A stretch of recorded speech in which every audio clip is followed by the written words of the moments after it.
திடீர்னு பூமிக்கு வந்துடுவான், இவன் அங்கே போகலாம். இதெல்லாம் அவன் சொன்னான் தான் நான் ஓடிட்டு இருக்கான். நம்மால் சொன்னான் தேவலோகத்துக்கு போனார்கள், அந்த தேவதர்கள் இங்கே வந்தார்கள் அப்படின்னா அது என்ன சார் அது எப்படி முடியும் அப்படின்னு கேட்கலாம். நல்லா கவனிச்சுக்கணும்.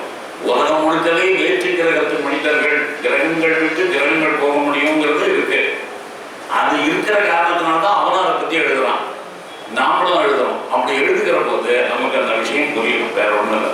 இப்போ தேவலோகம் புறப்படுறதுக்கு முன்னாடி இது எங்கிருந்து இந்த ரதம் ரைட்டு எங்கேருந்து டேக் ஆஃப் ஆச்சு அப்படின்னா, இது பெரிய ஒரு புல்லட் மாதிரி பேர்ஸா அப்படியே பாஞ்சு போயிடும், ஏவுகணை மாதிரி முரண் போயிடும். இது சாதாரண ரைட்டு கூட இல்லை. அதனால அப்படி போகிற போது எந்த இடத்துல இருந்து போச்சோ அந்த இடத்துல இருக்கக்கூடிய இமயமலையை இவன் வணங்குகிறான். இந்த இடத்துல இமயமலையினுடைய பெருமையை மகாபாரதம் சொல்லுகிறது. நான் இந்த இடத்துல இவ்வளவு நாட்களாக, அதாவது ஒரு விஷயம், பாண்டவர்கள் பிறந்ததே இமயமலையினுடைய மடியில, இமவானுடைய மடியில தான் பார்வதி தேவி பிறந்தாள். அந்த இமவானுடைய மடியில தான் பாண்டவர்களும் கூட பிறந்தார்கள், இளமையில் வாழ்ந்தார்கள், திரும்பவும் வனவாசம், அதிலும் கூட இமயமலையிலேயே சஞ்சரித்தார்கள். கடைசியில் ஆட்சி முடிந்ததற்கு அப்புறமும் அதே இமயமலை வழியாக போய் அவர்கள் அந்த சொர்க்கலோகத்திற்கு போனார்கள். சொர்க்காரோகணம் அப்படிங்கிற சாப்டர்ல இருக்கிறோம். அதனால நமக்கு என்ன புரியணும்னா, இமயமலை என்பது பாண்டவர்களோடு கூட சம்பந்தப்பட்டு இருக்கிற ஒரு பூமி. அதனால ஒரு எமோஷனல் பெயிண்டிங் உண்டு, நம்ம எல்லாருக்குமே அந்த எமோஷனல் பெயிண்டிங் உண்டு. இப்ப கொஞ்சம் நெஞ்சம் ஆன்மீகத்துல இன்ட்ரெஸ்ட் இருந்தாலும், இல்ல மலையேறுதல் அப்படிங்கிற விஷயத்துல யாருக்கு இன்ட்ரெஸ்ட் இருந்தாலும், அவர்களுக்கு தான் இமயமலை அப்படின்னாலே அது ஒரு நிச்சயமா கைலாசத்துக்கு போயிடணும், காட்மாண்டுக்கு போகணும், பசுபதிநாத் போகணும், எப்படி முக்திநாத் போகணும், ஏதோ ஒன்று சொல்லலாம், சொல்லிட்டு போறீங்கிறான். ஆகவே அந்த முக்திநாத்துக்கு போகணும், கேதார்நாத்துக்கு போகணும், பத்ரிநாத்துக்கு போகணும், பசுபதிநாத்துக்கு போகணுங்கிற உணர்வெல்லாம் ஏன் வருது? இதெல்லாம் எங்க இருக்கு? எல்லாமே இமயத்துல தான் இருக்கு. இது எல்லாமே இமயத்துல தான் இருக்கு.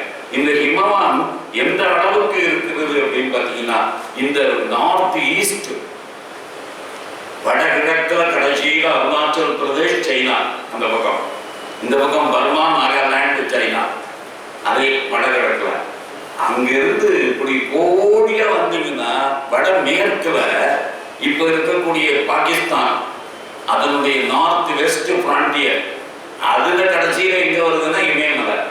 இந்த நேர நார்த்துக்கு போனீங்கன்னா காஷ்மீர், அந்த காஷ்மீரை ஒட்டி இருக்கக்கூடிய இப்பொழுது இருக்கக்கூடிய சைனா பார்டர்.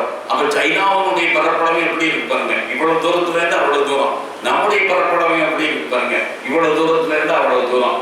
இது எல்லாத்தையும் சேர்த்து வளர்ச்சி இருக்கக்கூடிய ஒரு மலை. இந்த இந்த இமவான் தான் நம்ம தேசத்தை காப்பாற்றலாம் அப்படிங்கிறது எந்த சந்தேகம் இல்லைன்னா, இந்த இமவான் நம்ம தேசம் எப்படி இருக்குன்னா, இந்த இமவான் ரெண்டு கையும் இப்படி இருக்கு. இது எப்படி இருக்குன்னா, ஒரு குழந்தை நடந்துட்டு இருக்கிற போது தாய் என்ன பண்ணுவோம், அதை நடக்க விடுவோம். ஆனா அது அப்பதான் நடக்க ஆரம்பிக்குது. அதனால எங்கேயாவது விழுந்துருமோன்னு பயம் வரும். அதனால அதை நடக்க சொல்லிட்டு அது கூடவே இப்படி போவோம். அந்த ரெண்டு கையும் பக்கத்துல வச்சுட்டு இவ்வளவு தவிழ்ந்து அந்த அந்த அந்த ஐட்டுக்கு தகுந்தபடி இறங்கி இவ போவோம். ஏன் போறா அப்படின்னாக்க, எங்கேயாவது தப்பி தவறி இந்த குழந்தை தடுமாறிட்டுன்னு வச்சுங்க, டக்குன்னு பிடிச்சிடும். அந்த அக்கறை இமவானுக்கு பாரத தாயின் மீது இருக்கிறது. இமயமலை எப்படி இந்த பாரத தேசத்தை காப்பாற்றுகிறது என்று சொன்னால், ஒரு தாய் தன்னுடைய குழந்தையை நடக்க விட்டு பக்கத்துல இரண்டு கைகளையும் பிடிச்சவளுக்கு அரணாக இருப்பது போல இது நடந்துட்டு இருக்கு. இத காளிதாசன் குமார சம்பவத்துல ரொம்ப அழகாகவே சொல்லலாம். அஸ்தி உத்தரஸ்யாம் திஷி தேவதாத்மா ஹிமாலயோ நாம நகாதிராஜகா பூர்வ அபரௌ தோயநிதி வகாரிய ஸ்திதகா பிருத்திவ்யா இவ மானதண்டகா. இந்த உலகத்தையே அடப்பதற்கான ஒரு பெரிய ஸ்கேல் மாதிரி இருக்கு. இது ஒரு ஸ்கேல் மாதிரி இருக்கு. மானதண்டகா ஸ்கேல், அளவுகோல் அப்படி இருக்கு. எதை நம் நாட்டினுடைய வடக்கு கிரிராஜனாக விளங்கக்கூடிய இமயமலை தனது அகன்ற புஜங்களை கிழக்கிலும் மேற்கிலும் சமுத்திரம் வரைக்கும் பரப்பி இருக்கு. சமுத்திரம் வரைக்கும் பரப்பி இருக்கு. ஆனா பாரத தேசம், பாரத தாய இப்படி ரெண்டு பக்கமும் கையை அணைச்சு காப்பாற்றுகிறார் அப்படின்னு சொன்ன அந்த இமயமலை அதுலேயே பிறந்திருந்தாங்க. அவனுக்கு எவ்வளவு அட்டாச்மெண்ட் இருக்கும். இப்ப நாம எங்கேயோ இருக்கோம், ஆனாலும் கூட நமக்கு அது மேல ஒரு பற்றுதல் இருக்கு. அதனால அவன் சொன்னா, உன் காய்கனிகளை தான் உண்டு வாழ்ந்தேன், உன்னுடைய அறிவு நீரை கழித்துத்தான் நான் இருக்கேன். அதனால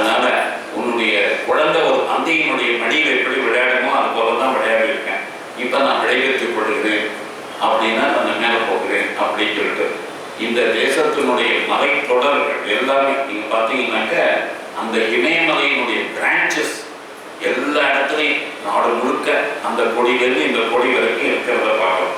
இமயத்தினுடைய வெறும் தென்திரிகை மலைத்தொடர் மட்டுமே நமக்கு சொந்தமானது என்பதாக நினைக்கக்கூடாது. சைனா அந்த பக்கம் அந்த கிராஸ் பண்ணினா தான் சைனாக்காரன் நம்ம மீது படையெடுத்து வராமல் தடுக்கக்கூடிய சக்தி இந்த இமயமலைக்கு உண்டு. இமயமலை இருக்கிற 3 பக்கம் சமுத்திரம். அதனால பகவானே என்ன பண்ணா பாரத நாட்டுக்கு எதிரி படையெடுப்புங்கிறதே கிடையாது. ஆனால் அநியாயமாக நாமளே ஒரு எதிரிய இந்த இலை மொழியை உருவாக்கிட்டோம். அதுதான் நமக்கு பிரச்சனை. இப்ப நமக்கு பிரச்சனை யாரு? அமெரிக்காவிலேருந்து எல்லாம் படையெடுத்து வரானா? இல்ல. ஐரோப்பாவிலேருந்து வந்து இந்தியாவுக்கு பாரத நாட்டை அழிச்சிடணும்னு நினைக்கிறானா? இல்ல. அந்த பக்கத்துல இருக்கிற எல்லாரும் அழிக்கணும்னு நினைக்கிறானா? ஈரான்ல இருக்கிறோம்னு நினைக்கிறானா? ஈராக்குல இருக்கிறோம்னு நினைக்கிறானா? இல்ல. யார் நினைக்கிறார்? நமக்கு பக்கத்துல இருக்கிற பாகிஸ்தான்காரன் நினைக்கிறோம். இந்த பாகிஸ்தான் என்பது நாமவே செயற்கை ரீதியாக உருவாக்கிய ஒரு நாடு. அதனால நாமளே ஒரு எதிரியை உருவாக்கி பஸ்மாசுரன் கதை நீங்க சொன்னல அந்த மாதிரி ஒரு பஸ்மாசுரனுக்கு வரத்தை கொடுத்துட்டு இப்ப அவன் தலையில அடிச்சிடணும்னு பயந்து ஓடிட்டு இருக்கான். பஸ்மாசுரன் வெளியிலையும் இருக்கிறான், பஸ்மாசுரர்கள் உள்ளேயும் இருக்கிறார்கள். இதான் நமக்கு இருக்கிற இக்கட்டான சூழ்நிலை. வெளியில மட்டும் இருந்தாலும் கூட நம்ம வளர்க்கலாம். இப்ப உள்ள வேலை இருக்கேன், இது ரெண்டுக்கும் நடுப்புறம் திண்டாடணும். இதெல்லாம் இல்லாமல் இமவா நம்மளை காப்பாற்றிடலாம். வட திசையில் இருந்து அந்நிய ஆக்கிரமிப்புகள் வராமல் காப்பாற்றியது. சிவபெருமானுக்கு சொந்தமாக இருக்கக்கூடிய கைலாசங்கள்லாம் இருக்கு. வைணவர்கள் போற்றக்கூடிய மிகப்பெரிய பத்ரிநாத் அங்கதான் இருக்கு, முக்திநாத் அங்கதான் இருக்கு. சைவர்கள் போற்றக்கூடிய பசுபதிநாத் அங்கதான் இருக்கு. சைவர்களுக்கும் அது புனித மலை, வைணவர்களுக்கும் புனித மலை, அம்பிகை பக்தர்களுக்கும் அது புனித மலை. அந்த இடத்துல தான் அம்பிகை கஷேத்திரம் இருக்கு. எல்லாமே இமாச்சல் பிரதேசத்துல தான் மிக பிரம்மாண்டமான அம்பிகை கோவில் இருக்கு. இந்த சக்தி பீடங்கள்ல ஒரு முக்கியமான பீட்டமே அங்கதான் இருக்கு. இதெல்லாம் என்ன சொல்றது? நமக்கு ஒரே விஷயம் தான், இந்த தேசத்தை எல்லாருமாக சேர்ந்து இணைத்து வைத்திருக்கிறார்கள். எமோஷனல் பைண்டிங் நம்ம எல்லாருக்கும் இருக்கு. அப்புறம் நம்ம நாட்டினுடைய எல்லா முக்கியமான நதிகளும் அந்த இமயமலையிலிருந்து உற்பத்தியாகி இருக்கிறது. கங்கோத்ரி, யமுனோத்ரி. அந்த கங்கையை இங்க கொண்டு வரதுக்கு பகீரதன் தவம் பண்ணாலும் அந்த இடத்துல தான். பார்வதி தேவி பிறந்து வளர்ந்ததும் அங்கதான். இறைவனை அவள் மனம் செய்து கொண்டது. அதனால அங்கிருந்து வந்து கன்னியாகுமரியில நின்று தவம் செய்கிறாள். அதுதான் தேசத்தினுடைய ஒருமைப்பாட்டுக்கு ஒரு மிகப்பெரிய விஷயமாக இருக்கு. அதனால இப்ப வியாசர் அங்க இருந்திருக்கிறார், ஞானிகள் மகான்கள் இருந்திருக்கிறார்கள், ஆதிசங்கர் அங்க போயிருக்கிறார், ராமானுஜர் போயிருக்கிறார். அதனால இந்த இமயமலை என்பது ஏதோ நமக்கு சம்பந்தம் இல்லாத ஒரு இடம் என்பதாக நினைக்க வேண்டாம். அது மகாபாரதத்துல ரொம்ப அழகாக அந்த விஷயத்தை சொல்லி இப்ப இந்திரலோகத்துக்கு இவன் டேக்கா வேண்டாம். இந்திரலோகத்திற்குள்ள இவன் வருகிற டைம் தெரிஞ்சோடனே தேவர்கள் அத்தனை பேருக்கும் அவன் இந்திரன் ஏற்கனவே உத்தரவு கொடுத்துட்டான், எல்லோரும் போய் வரவேற்க வேண்டும் என்று. மிக பிரம்மாண்டமான வரவேற்பு அர்ஜுனனுக்கு. ஏன்? அவன் புள்ள, என் புள்ள வரான், போய் நான் என்ன ரிசீவ் பண்ணிக்கிறாங்க. சரிங்களே, என்ன ரிசீவ் பண்ணி பிரமாதமான வரவேற்பு கொடுத்து அதுக்கு ரிசப்ஷன்ல ஒரு பெரிய வரவேற்பு விழா நடத்தி அதுல ஊர்வசி மற்ற எல்லா அப்சர ஸ்திரீகள் அவங்க எல்லாம் ஆடுறாங்க. இவன் இந்த அப்சர ஸ்திரீகள்லாம் ஆடுகிற போது இந்த ஊர்வசியை வெச்ச கண்ணு எடுக்காம பார்த்துட்டே இருக்கும். இது என்ன பிரச்சனையை உண்டாக்கப்படுதுன்னு இன்னும் கொஞ்ச நேரத்துல பார்ப்போம். இப்ப இந்திரலோகத்துல அர்ஜுனனுக்கு அர்த்தாசன மரியாதை என்பது இந்திரன் இதுவரைக்கும் யாருக்கும் கொடுக்கல. ஏதாவது ஒரு பெரிய சக்கரவர்த்தியினுடைய ஒரு ஆசனம் இருக்கு. அந்த சக்கரவர்த்தியினுடைய ஆசனத்துல சிம்மாசனம் அப்படின்னு பேர் இருக்கு. 2 பக்கம் சிம்மங்கள் பொறிக்கப்பட்டிருக்கும். வேற ஒன்றும் இல்லை. சிம்ஹாசனம் அப்படின்னா என்ன அர்த்தம்? மயூராசனம் அப்படின்னா மயில் பொறிக்கப்பட்டிருந்தா மயூராசனம், சிம்மம் பொறிக்கப்பட்டிருந்தா சிம்மாசனம். தங்கத்துல ஆயிருக்கும், வைர கற்கள் வச்சிருக்கும். அதுல ஒரு நல்ல தாராளமா உட்கார்ற மாதிரி ஒரு இடம். ஒரு ஆள் அப்படியே நெருக்கின்னு உட்கார வேண்டிய அவசியம் தான். அப்படி இருப்பா அந்த இடத்துல இன்னொருத்தனை உட்காந்து இருக்க மாட்டான் இந்த சக்கரவர்த்தியும். ஆனால் அர்ஜுனனுக்கு இந்திரன் அந்த இடத்துல உட்காந்துருக்கான். அவனுக்கு தனி சீட்டே போடல, என் பக்கத்துல உட்கார அப்படின்ற நெருக்கின்னு உட்கார்ந்துருக்கான். இதுக்கு பேர் அர்த்தாசனம்னு பேர். அர்த்தாசனம் என்றால் என்னுடைய இருக்கையில் அது பாதியை அவனுக்கு தருகிறேன். இந்த அர்த்தாசனம் என்பது வரலாற்றுல ஒரு முக்கியமான சம்பவத்தை ஞாபகப்படுத்துறது நமக்கு. அது என்ன தெரியுமா? இந்த அக்பர்னு ஒருத்தனை பத்தி படிச்சுட்டு இருக்கோம். இந்த அக்பருங்கிறவன் கிரேட்னு வேற பாடம் படிக்கிறாங்க. அக்பர் த கிரேட் அப்படின்னு வேற. நம்ம ஊர்ல எல்லாம் விவஸ்தை இல்லாத பாடங்கள். Ashoka the great, Akbar the great, எவனே கிரேட்டு சொல்லக்கூடாதோ அவங்க எல்லாம் கிரேட்டுன்னு சொல்லி ஒரு பாடம் நடத்துறாங்க. உலகத்துக்கு அதிசயமா இல்லை இந்த மாதிரி ஒரு நாடு, இது பாத்தியார்கள், இதுக்கு ஹிஸ்டரி படித்தவன், இதுக்கு புத்தகம் எழுதுறவன், இவன் எவனுமே மூளையோட யோசிக்க மாட்டான்னு. இந்த அக்பர் என்பவன் கிரேட்டுன்னு சொல்றதுக்கு எதுவுமே அவன் செய்யல. அவன் செய்தா சொன்னது அத்தனையும் பொய், எதுவுமே நடக்கல. இப்ப இவன் கையில யாரு மானம் கட்டு போய் வேலை செஞ்சாங்கன்னாக்க மான் சிங் அப்படின்னு ஒருத்தன் வேலை செஞ்சான், ஒரு ரஜபுத். இந்த ரஜபுத்திரர்களுடைய வலிமையை வைத்துக் கொண்டுதான் அக்பர் எல்லா வெற்றிகளையும் பெற்றான்.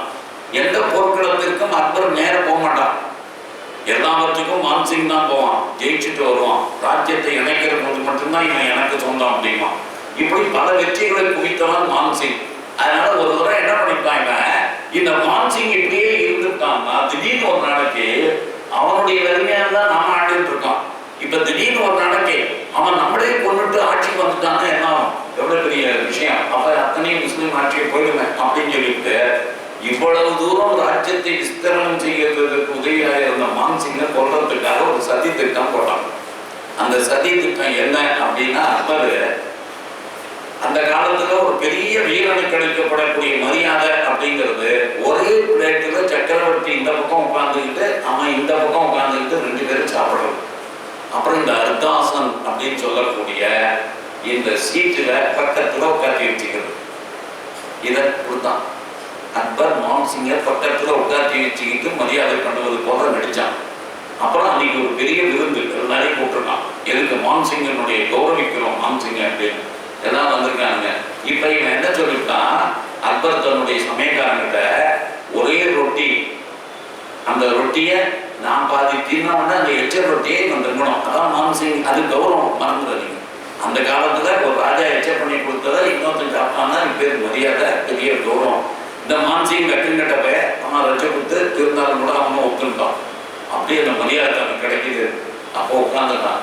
இவன் சொன்னபடி என்னன்னா, அந்த ரொட்டியில சாப்பிடக்கூடிய பதார்த்தத்துல இந்த போர்ஷன்ல இருக்கிறதுல, அதாவது எந்த இடத்துல இவன் மான்சிங் உட்காரமோ அந்த விஷம் இருக்கணும், எந்த பக்கம் நான் இருக்கேனோ அந்த பக்கத்துல விஷம் இருக்கக்கூடாது. ரொட்டி பாதி எனக்கு அவனுக்கு கொடுத்தேன்னா நான் முன்னாடி இதை எடுத்து சாப்பிடுவேன், அப்புறம் அவன் அதை எடுத்து சாப்பிடுவோம். சாப்பிடும்போது அவன் சேர்த்து போடுவான். அது ஸ்லோ பாய்சனா இருக்கும், உடனே சாப்பிடுவார். அதுக்கப்புறம் ஒரு 10 நாள்ல 15 நாள்ல 1 மாசம் 2 மாசம் இந்த மாதிரி என்ன டைமோ அது மாதிரி அதுக்கு ஒரு ஸ்லோ பாய்சன் ஒரு டாக்டரை வர வச்சு அந்த மருந்தை கொடுத்து இதை அத்தனையும் பண்ணிட்டான். இது நான் எதை கதை சொல்றேன்னு நினைக்காதீங்க. Annals and antiquities of Rajasthan by colonel Tod, இந்த புத்தகம். இதை எதுக்கு ஆதாரம் அப்படின்னா, annals and antiquities of Rajasthan ஒரு புத்தகம் இருக்கு. அதுலதான் இந்த இஸ்லாமியர்களுடைய மண்டவாளம், ரஜபுத்திரர்களுடைய வீரம், இதை பற்றியெல்லாம் பேசுகிறது. அதுல அவன் எழுதியிருக்கிற வரலாற்று சம்பவத்தை நான் சொன்னேன். இந்த மான்சிங்க இந்த பிளேட்டை கொண்டு வச்சவன் என்ன பண்ணிட்டான், சமைச்சவன் ஒருத்தன், பிளேட்டை தயார் பண்ண ஒருத்தன், பொண்டு வச்சவன் இன்னொருத்தன். பொண்டு வைக்கிற போது அவனுக்கு இதை சொல்லியிருக்க வேண்டாமா, இது இந்த பக்கம் வைக்கணும், அது அந்த பக்கம் வைக்கணும்னு பிளேட்டை மாற்றி வச்சுருக்காங்க. இந்த பிளேட்டை மாற்றி வச்ச உடனே எந்த இடத்துல விஷம் இருந்ததோ அதை அக்பர் முதல்ல சாப்பிட்டான், எந்த இடத்துல விஷம் இல்லையோ அதை மான்சிங் சாப்பிட்டான். இதனால அக்பர் ஒரு சில ஆண்டுகள், ஒரு சில மாதங்களில் நோய்வாய்ப்பட்டு இறந்தார். அவர் இறந்ததுக்குலாம் சாட்சி இருக்கு, இந்த சம்பவத்துக்கு சாட்சி இதுல இருக்கு. ஆனா கவர்மெண்ட் புக்ஸ்ல எதுவுமே இது கிடையாது. அதே மாதிரி மீனா பஜார் அப்படின்னு ஒரு அயோக்கியத்தனமான விஷயத்தை அக்பர் பண்ணிட்டு இருந்தான். அதை பத்தி எந்த புத்தகத்துமே சொல்றது, இந்த ஒரு புக்கு தான் சொல்லுது. மீனா பஜார் தான் என்ன தெரியுமா, என்னைக்குன்னா அவன் போர்க்களத்துக்கு போகாது மட்டும் இல்லை, இந்து பெண்களை என்ன நம்ம புத்தகத்துல என்ன எழுதியிருப்பான் தெரியுமா அக்பரை பத்தி, இந்து பெண்களை மணந்து கொண்டு இந்து முஸ்லீம் ஒற்றுமைக்கு வழிவகுத்தார்னு எழுதுறோம். நீங்க நல்லா கவனிச்சீங்க. இப்ப உங்க ஜாதி பொண்ணை வேறொருத்தன் கல்யாணம் பண்ணா அது பெருமையா? எவனாவது என்னைக்காவது ஒரு நாளைக்கு இந்த ஊர்ல பெருமையா சொல்லியிருக்கான்னு சொல்லுவோம் எங்கேயாவது. அவன் பொண்ணு நான் பொண்ணேன்னா அது பெருமை, அதுக்கு பேரு எனக்கு பெருமை. இப்ப என்ன பண்ணிருக்கோம், முஸ்லீம் பெண்களை இந்துக்களுக்கு மனம் முடித்து வைத்தா அப்படின்னு சொல்லி இந்து முஸ்லீம் ஒற்றுமைக்கு பாடுபட்டாருன்னா புரிஞ்சுக்குது.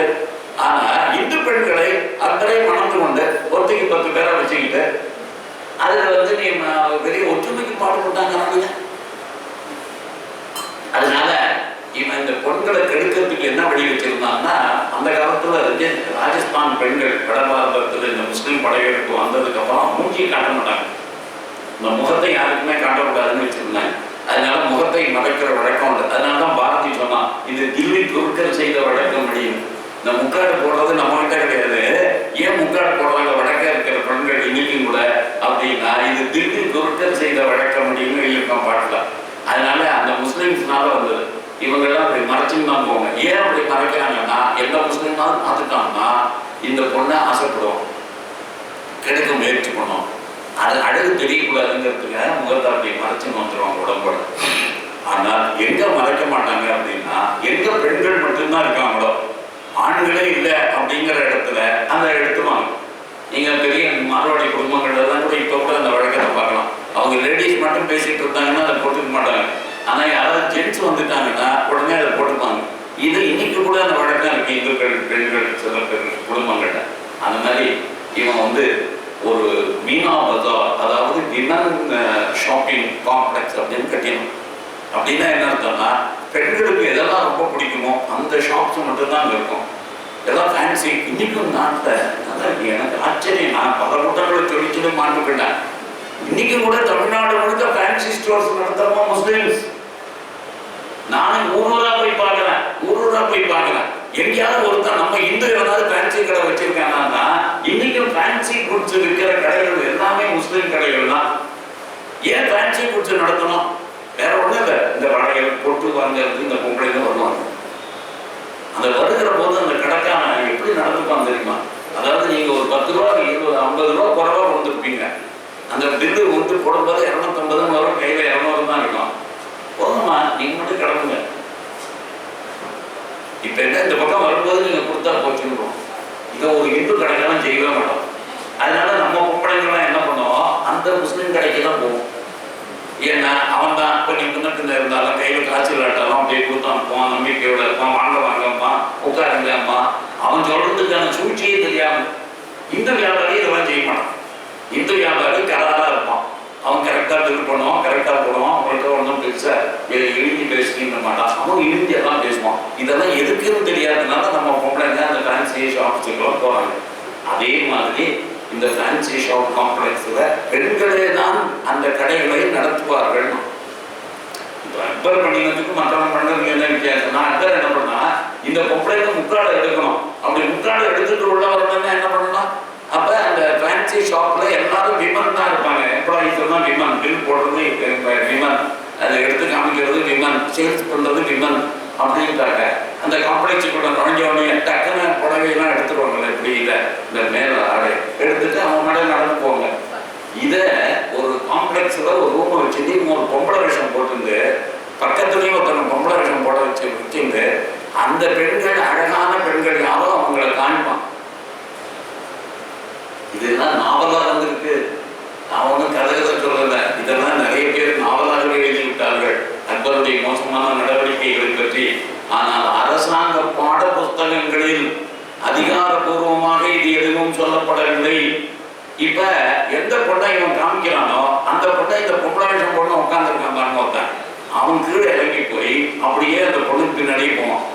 அந்த பொண்ணு வீடு எங்க அப்படிங்கிறத கண்டுபிடிச்சு, இந்த வீடு இன்னார் பொண்ணு இன்னாருடைய தங்கச்சிங்கிறத கண்டுபிடிச்சு இவளை விலைக்கு வாங்க முடியுமா, இல்லை நைஸா பேசினாலே முடிஞ்சிருமா, இல்லைன்னா பயமுறுத்தி பண்ணணுமா அப்படிங்கிறதெல்லாம் வச்சுக்கிட்டு ஒவ்வொரு பொண்ணுக்கும் ஒவ்வொரு விதமா அவங்களை கொண்டு வந்து அரண்மனையில அனுபவிக்க வைப்பான். இப்படி அக்பர் பல பெண்களை கெடுத்திருக்கலாம் அப்படிங்கிற வரலாறு நமக்கு அக்பர் த கிரேட்.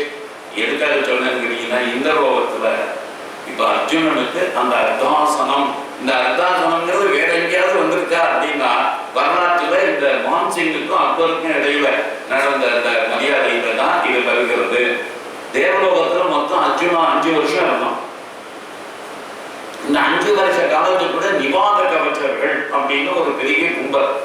அவர்கள் தேவர்களுக்கு விரோதிகள். அவர்களை கொல்வதற்கு இந்திரனால முடியல. அதனால அந்த நிவாத கவச்சர்களை எல்லாம் கொன்றுவிட்டு வர வேண்டும் என்று இவன் அர்ஜுனனுக்கு கட்டளை எடுக்கிறான். அர்ஜுனன் அந்த போரில் அவர்களை எல்லாம் வெல்லுகிறான். அதாவது தன்னுடைய வீரியத்தை அந்த இடத்துல நிலைநாட்டுகிறான். அப்படி நிலைநாட்டி அவனோட என்ஜாய் பண்ணிட்டு ரொம்ப ஜாலியா இருந்துட்டு இருக்கான். 5 ஆண்டுகள் 5 ஆண்டுகள் அங்கே இருந்தான். சித்திரசேனன் அவனுக்கு வில்லு அஸ்திரங்கள்லாம் கொடுத்தான். எல்லா விதமான அஸ்திர பயிற்சியும் கொடுத்தான். அஸ்திரங்களுக்கான மந்திரங்களை சொல்லி கொடுத்தான்.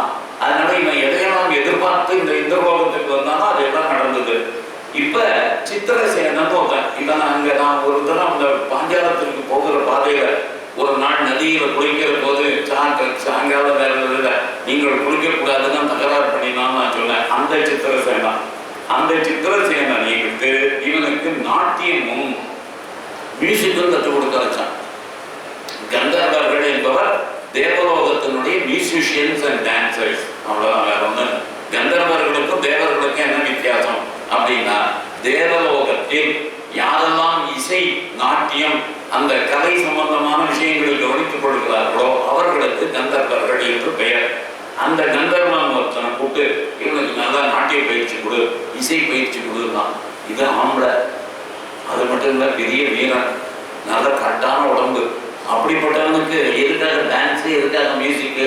ஏன்னா இந்திரனை பொறுத்த வரைக்கும் ஒரு விஷயம் தெளிவா தெரிஞ்சு போச்சு. இந்த அஜ்ஞாத வாசம் என்பதாக 12 ஆண்டுகளுக்கு பின்னால ஓராண்டி கொஞ்சம் தலைமறைவா இருக்க போறாங்க. அந்த தலைமறைவாக இருக்கிற நேரத்துல அர்ஜுனன் தன்னுடைய ஆன்மீக கம்பீரியத்தை காமிச்சான்னா அது எடுபடாது. அதனால அந்த நேரத்துல இவனுக்கு இது உதவும் என்பதற்காக எங்கேயாவது போய் எம்ப்ளாய் பண்ணிக்கலாம் அப்படிங்கிறதுக்காகத்தான் இசை நாட்டியம் இது ரெண்டையும் கற்றுக் கொடுத்தான். அது மட்டுமல்ல, இப்ப அர்ஜுனனுக்கு இந்த ஊர்வசியின் இடத்துல ஒரு நாட்டம் இல்லை. இவன் பார்த்தான், அவ்வளவுதான். டான்ஸ் ஆனதை அவன் கொஞ்சம் அதிகமா இன்ட்ரெஸ்டோட கவனிச்சான். அதை வச்சுட்டு அவர் ராத்திரியில வந்துட்டு அவர்கிட்ட வந்து இந்த மாதிரி நான் இங்கே தான் உன்னோடு தான் வசிக்க போகிறேங்கிறான். இவன் காலில் விழுந்து நமஸ்காரம் பண்ணி,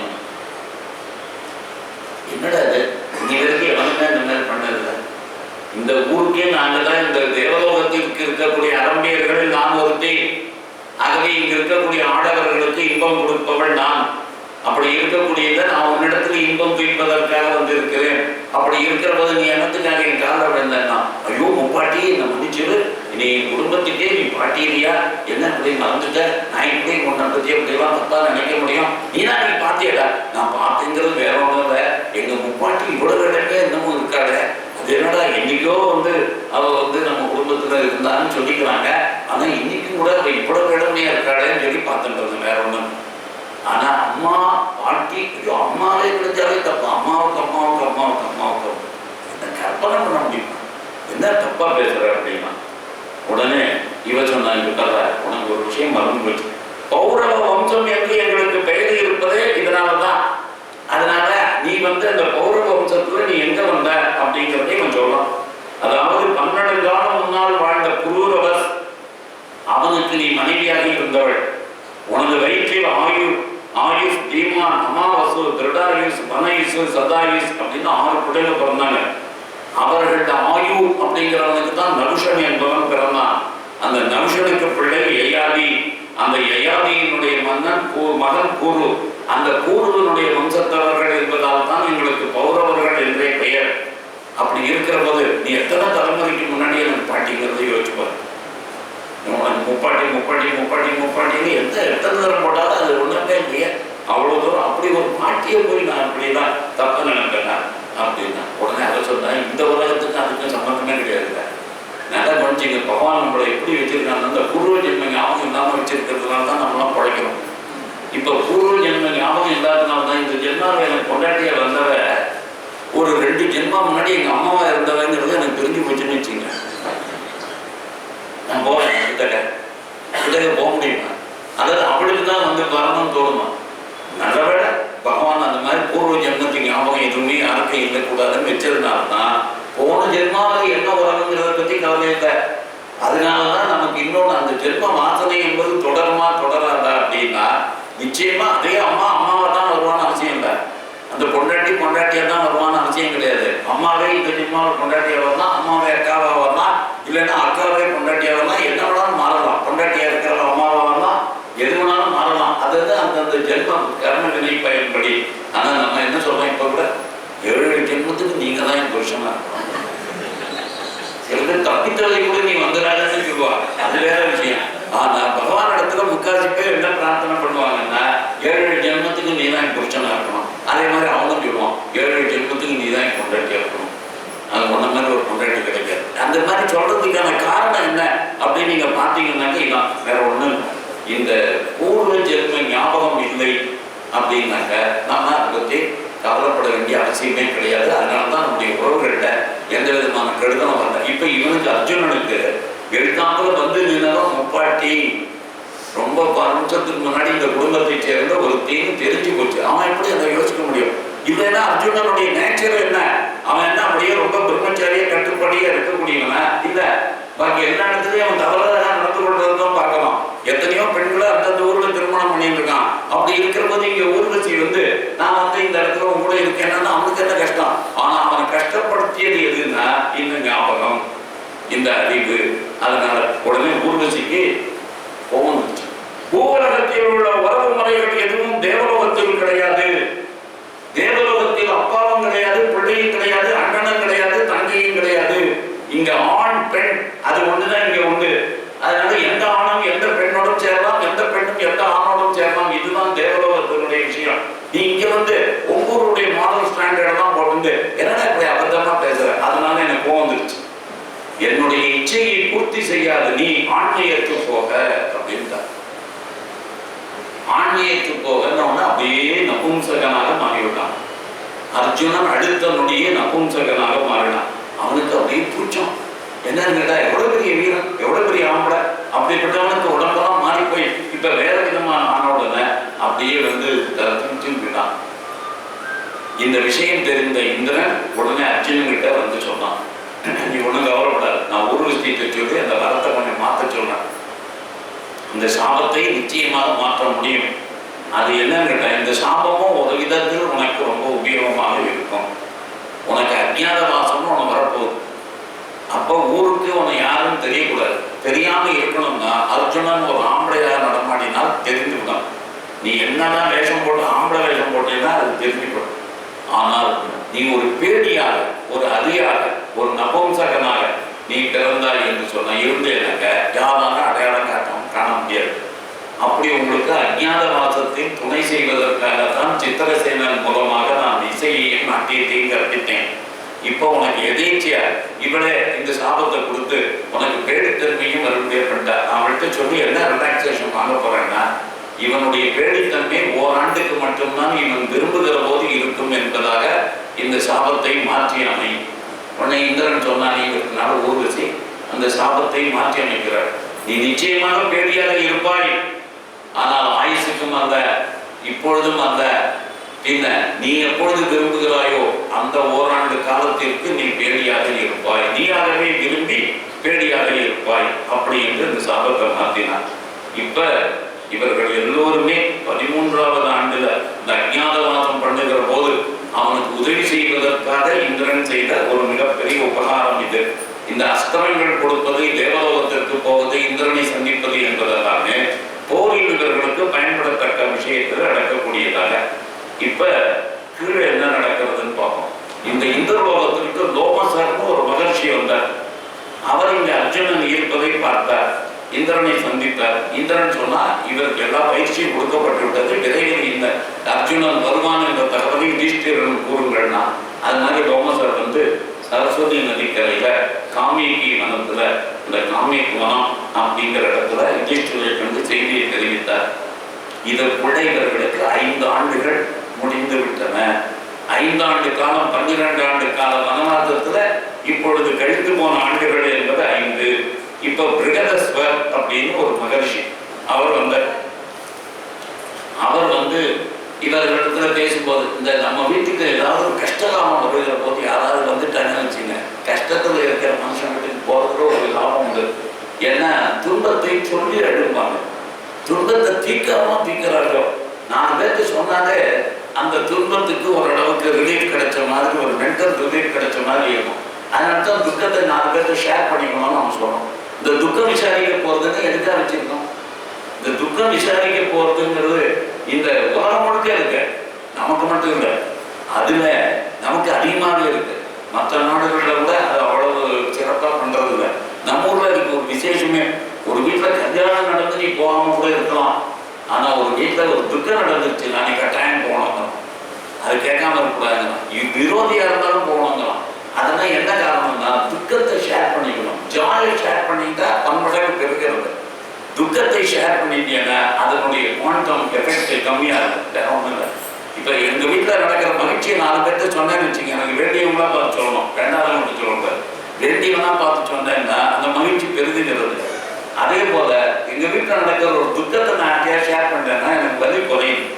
இதுக்காகத்தான் இதை பண்றோம். இப்ப இவர்கள் துக்கத்தில் இருக்கிறார்கள், துயரத்தில் இருக்கிறார்கள், ரொம்ப கஷ்டத்தில் இருக்கிறார்கள். அதனால இவங்க என்ன பண்றாங்க, யார்கிட்டயாவது